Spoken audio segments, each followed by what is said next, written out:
The Pride Mobility Loading Mat can help you transfer your power mobility units into the trunk of your vehicle safely and easily while preventing any damage to your bumper. In this video, I'll show you how it works with our GoGo Endurance AL Plus scooter. First, remove the seat, battery box, and front basket from your scooter, carefully placing these items in your trunk.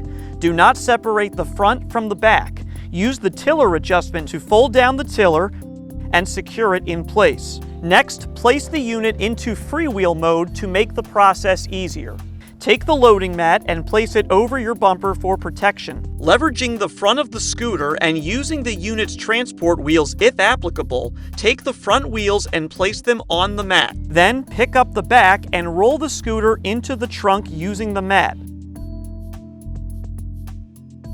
Once the unit is stowed, tuck the mat into the trunk, close the trunk, and you're ready to go. Whether with our GoGo Endurance AL Plus or any of our travel mobility scooters or power chairs, this loading mat will make storing and transporting your unit easier than ever. Find out more at pridemobility.com.